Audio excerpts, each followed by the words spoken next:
Assalamualaikum warahmatullahi wabarakatuh. Perkenalkan, nama saya Nabila dari kelas 12 PKP 3. Di sini saya akan menceritakan kembali rangkuman yang dari Zoom.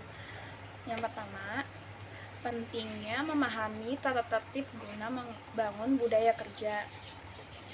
Tata tertib, etimologi, sistem atau susunan peraturan yang harus ditaati atau dipatuhi.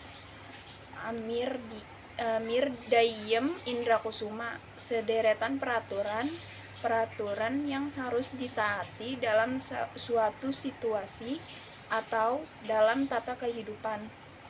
Kebiasaan yang dilakukan berulang-ulang oleh pegawai dalam suatu organisasi.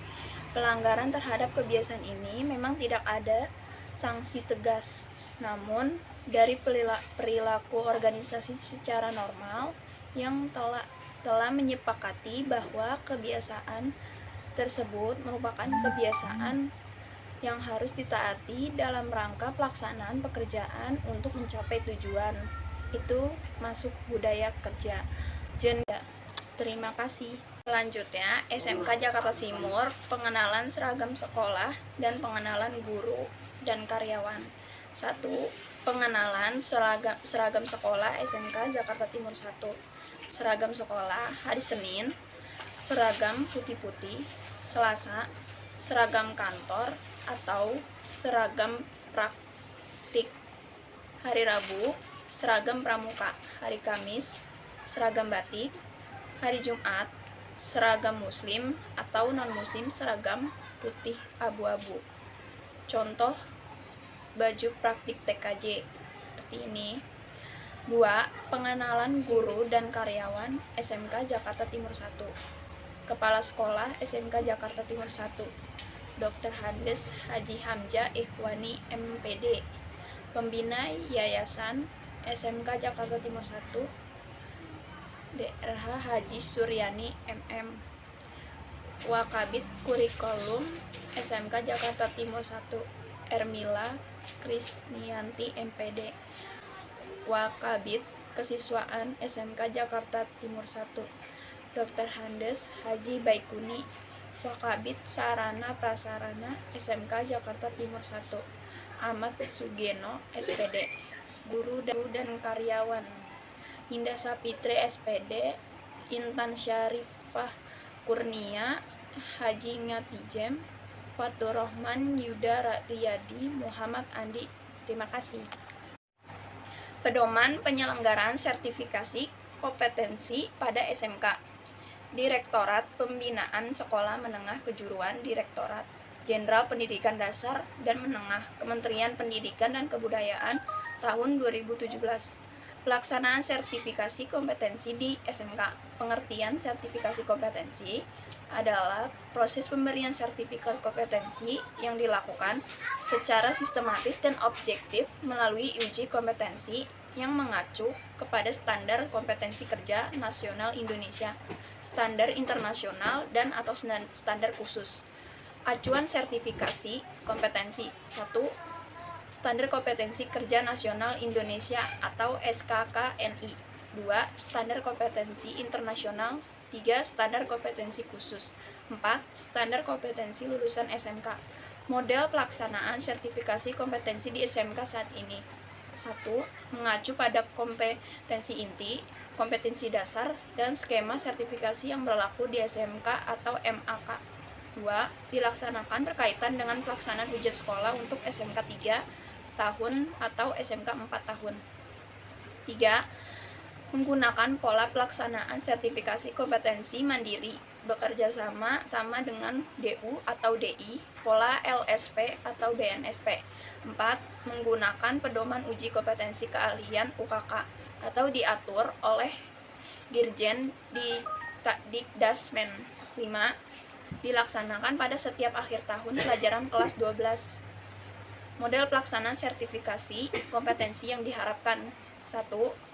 Mengacu pada kompetensi inti, kompetensi dasar, dan skema sertifikasi yang berlaku di SMK atau MAK.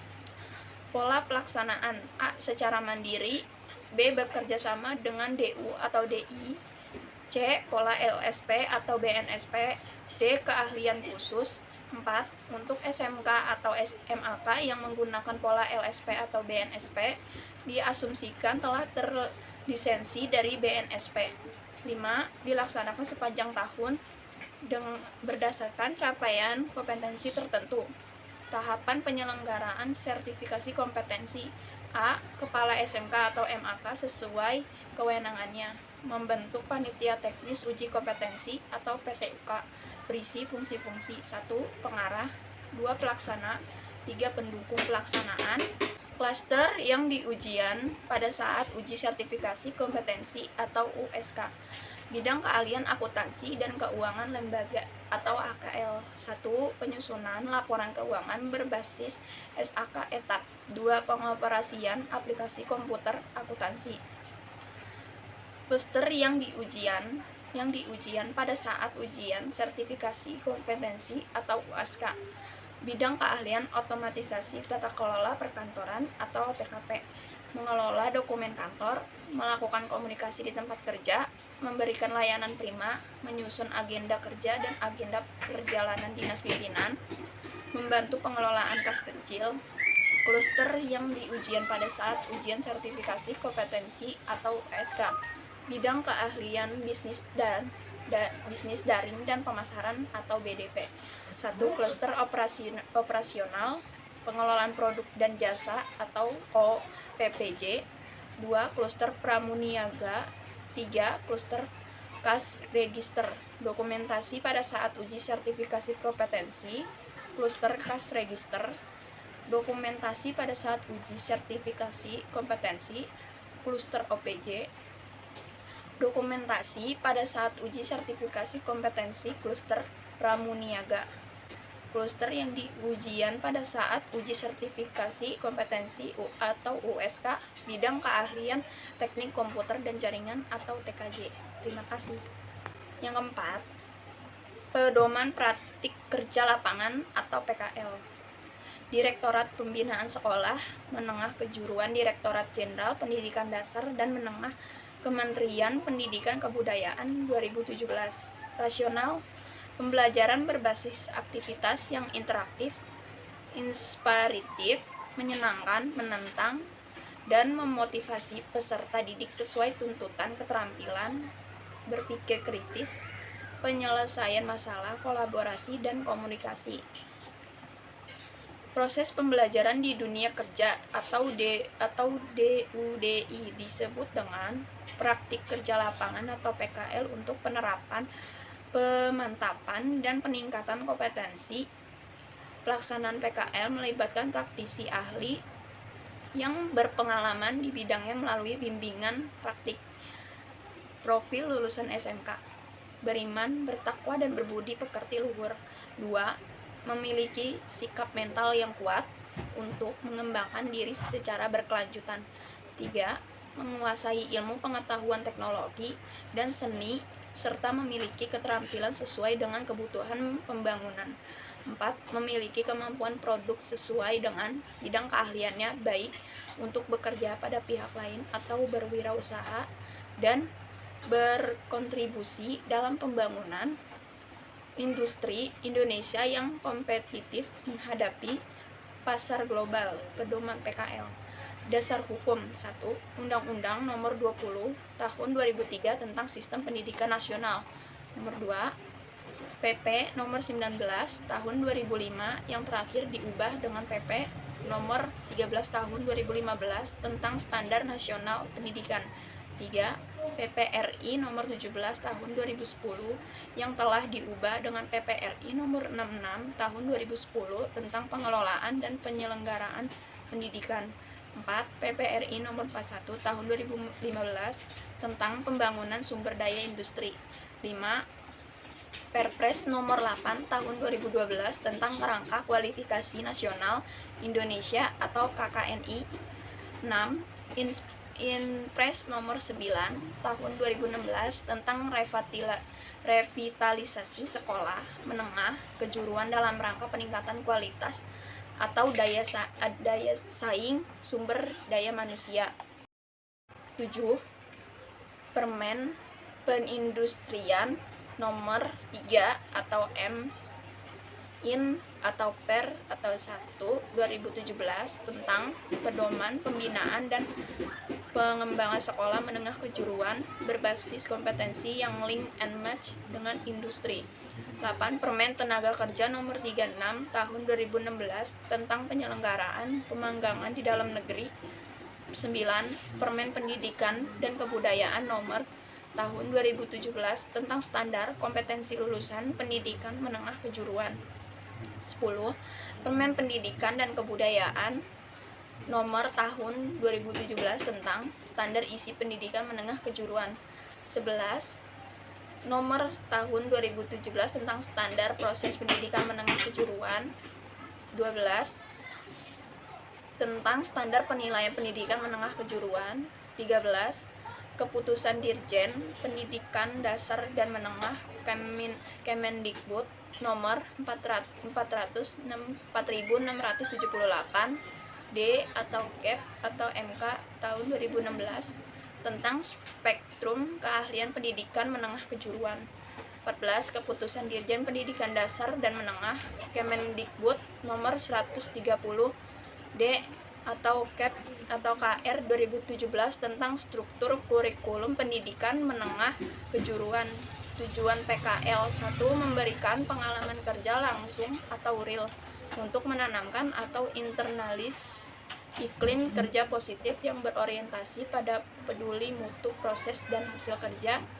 2. Menanamkan etos kerja yang tinggi bagi peserta didik untuk memasuki dunia kerja menghadapi tuntutan pasar kerja global. 3. Memenuhi hal-hal yang belum dipenuhi sekolah agar mencapai keutuhan standar kompetensi kelulusan. 4. Mengaktualisasikan penyelenggaraan model pendidikan sistem ganda atau PSG antara SMK dan institusi pasangan atau DUDI, memadukan secara sistematis dan sistemik program pendidikan di SMK dan program latihan di dunia kerja atau DUDI. DIT PSMK. Manfaat PKL SMK DUDI Dinas Pendidikan. Manfaat PKL, manfaat bagi peserta didik. 1. Mengaplikasikan dan meningkatkan ilmu yang telah diperoleh di sekolah. 2. Menambah wawasan dunia kerja iklim kerja positif yang berorientasi pada peduli mutu proses dan hasil kerja. 3. Menambah dan meningkatkan kompetensi serta dapat menanamkan etos kerja yang tinggi. 4.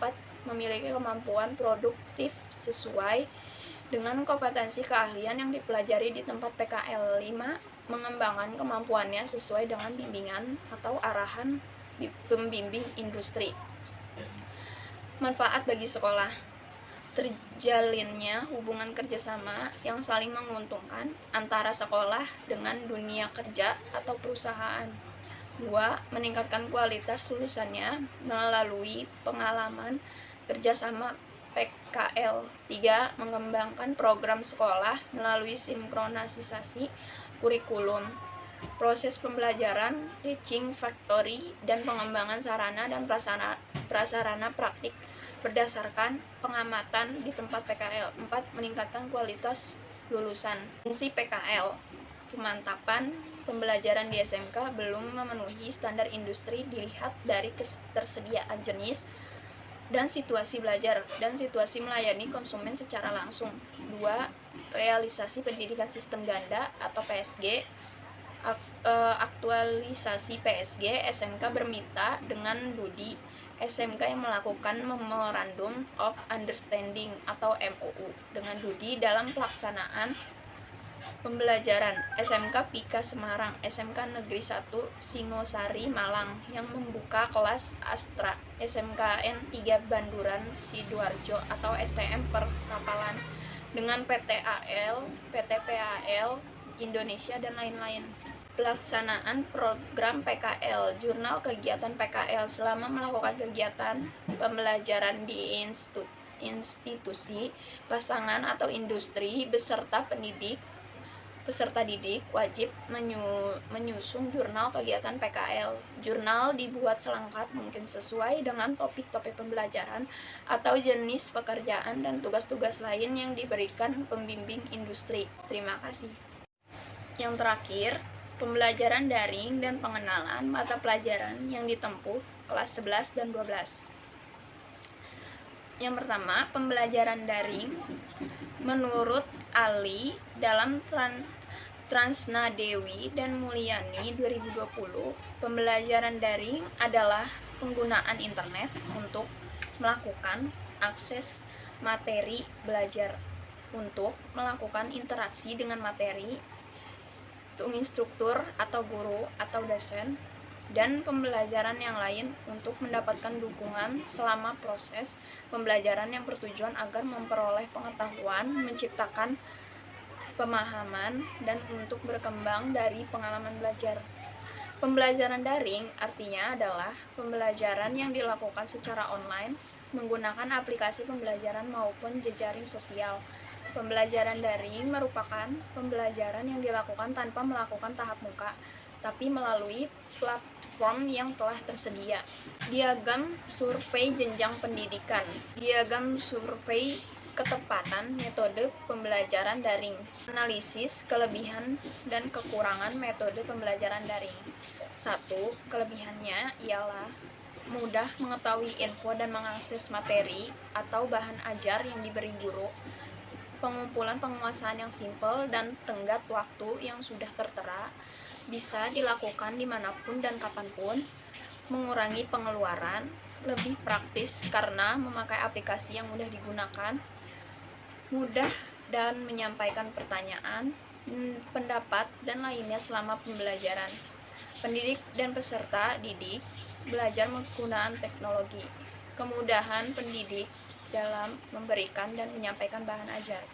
Analisis kelebihan dan kekurangan metode pembelajaran daring. Kekurangannya ialah membutuhkan jaringan internet yang stabil, kesulitan jaringan memengaruhi konsentrasi pada peserta didik, ketidaktergantungan tempat dan waktu, kekurangan dalam masing-masing aplikasi belajar. Dampak positif dan dampak negatif metode pembelajaran. Dampak positifnya, meminimalisir dan mengurangi laju penyebaran penyakit COVID-19, menumbuhkan kemandirian belajar untuk siswa ataupun mahasiswa. Metode pembelajaran lebih variatif dan waktu yang fleksibel.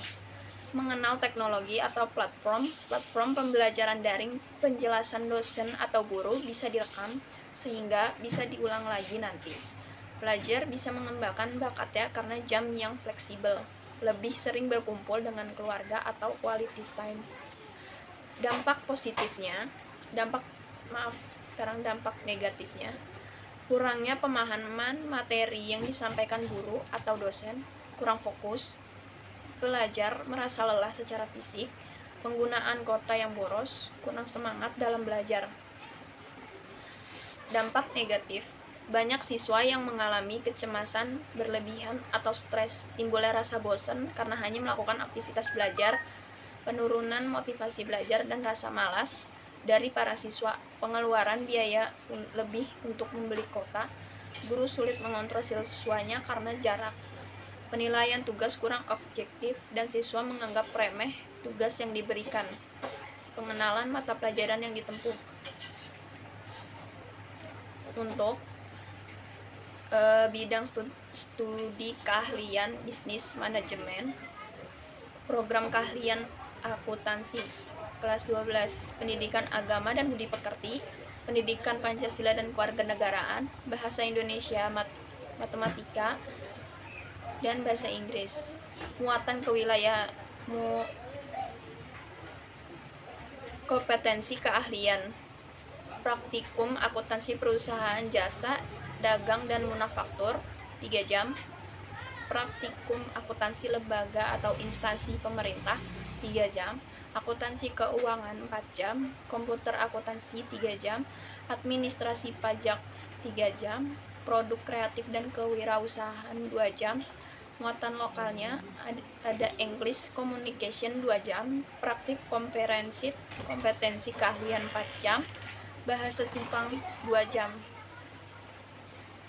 Dan untuk otomatisasi tata kelola perkantoran,